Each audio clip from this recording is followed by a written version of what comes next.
देखिए, गरीब होना एक बात अलग है, दरिद्र होना एक बात अलग है। सुदामा हमारे गरीब है लेकिन दरिद्र नहीं। एक धनवान व्यक्ति को मैं दरिद्र कह सकता हूं, पर एक गरीब को मैं दरिद्र नहीं कह सकता हूं। क्यों? दरिद्र किसे कहते हैं? दरिद्रो यस्य संतुष्टो। दरिद्र तो वही है जो असंतोषी है, अविवेकी है, ईर्ष्यालु है,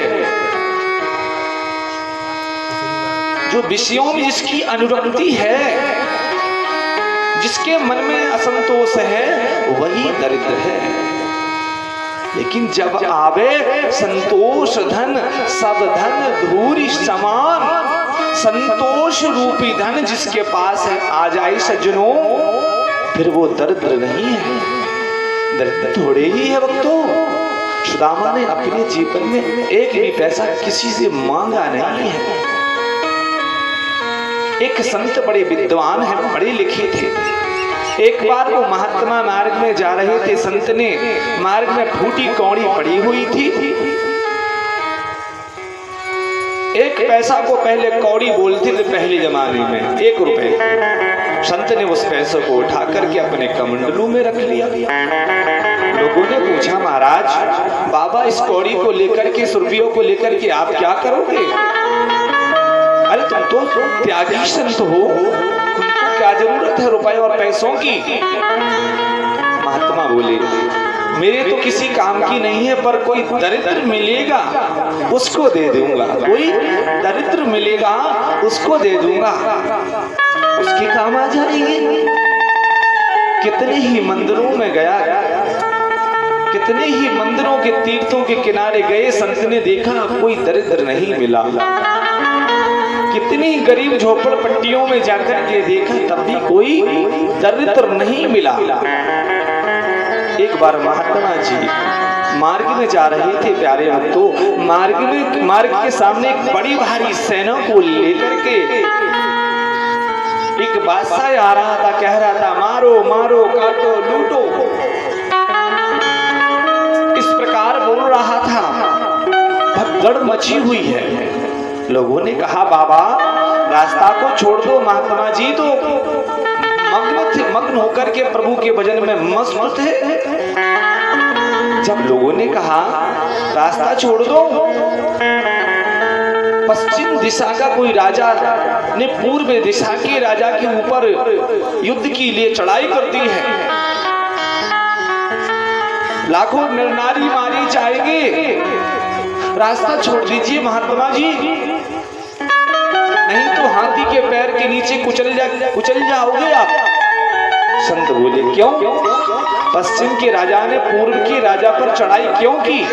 लोग बोले पहले पूर्व का राजा बोले थोड़ा कमजोर है ना, उसकी सेना उसके पास नहीं इतनी बलशाली, मेरे पास बलशाली सेना है, उसको जीतने के लिए जा रहा हूं। संत बोले, ऐसा करके आप क्या, ऐसा काम करके आपको क्या मिलेगा?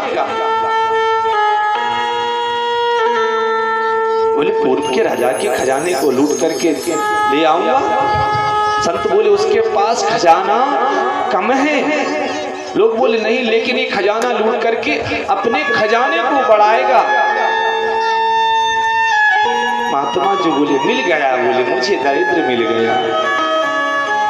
बीच रास्ते में खड़े हो गए। राजा ने कहा, महात्मा जी मार्ग छोड़िए। बोली, क्यों? हमें जल्दी जाना है महाराज, हमें चढ़ाई करनी है। महात्मा जी मुस्कुरा करके कहने लगे, मैं रास्ता तो छोड़ दूंगा, लेकिन तुम पहले हाथों को, अपनी हथेलियों को मेरे सामने फैलाओ। राजा ने सोचा, पता नहीं क्या कर देंगे। महात्मा जी सो हाथ सामने फैला दिया। महात्मा जी ने कमंडल से 1 रुपए निकाल करके राजा के हाथों में देते हुए कहा, तुमसे बड़ा दरिद्र मैंने आज तक कहीं नहीं देखा।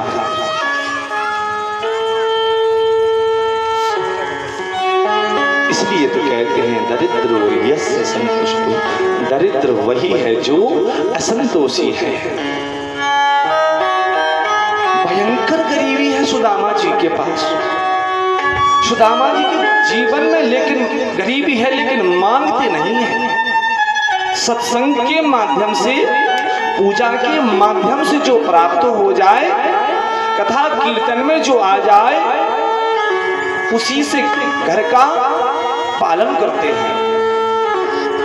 कभी कभी नहीं आता है तो फल खा करके रह जाते हैं, वो भी नहीं मिलता है तो खेत के काटने वाले खेत काटते ना, उसमें जो अन्न दाने पड़े रहते हैं, सुदामा जी उनको बीन करके लाते हैं और उनको पीस करके चाट टिक्कर बना करके प्रसाद पाते हैं, स्वयं खाते हैं, पत्नी को खिलाते हैं।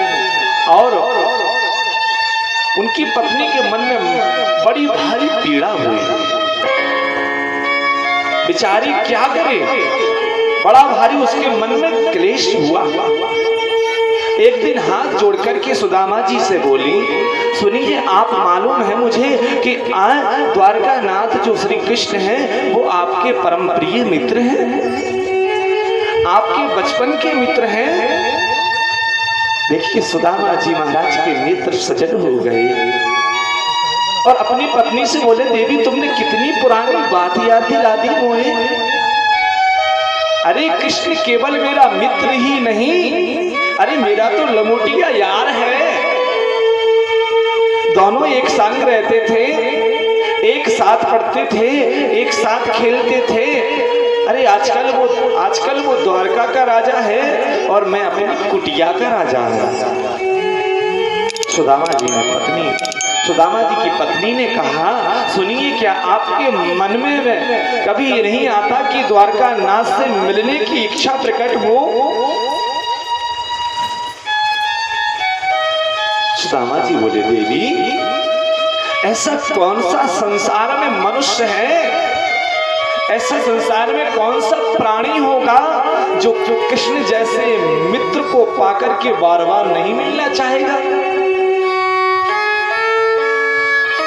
लेकिन मैं जाऊं तो जाऊं कैसे, बताओ, घर में खाने के लिए कुछ भी नहीं है, मांगता मैं कभी किसी से नहीं हूं। इसलिए मुझे जब भी श्री कृष्ण से मिलना होता है ना, तो अपनी दोनों आंखों को बंद कर लेता हूं और बंद करके मिल करके वापस चला आता हूं।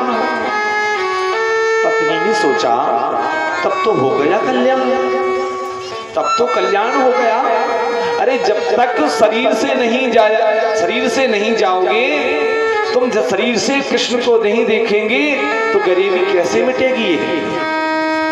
मेरे पति को कृष्ण देखेंगे तो पता चलेगा कि इनके यहाँ कितनी गरीबी है। पत्नी ने कहा, सुनिए, मैं आपकी अर्धांगिनी हूँ, धर्मपत्नी हूँ। पति कितनी भी भक्ति करे उससे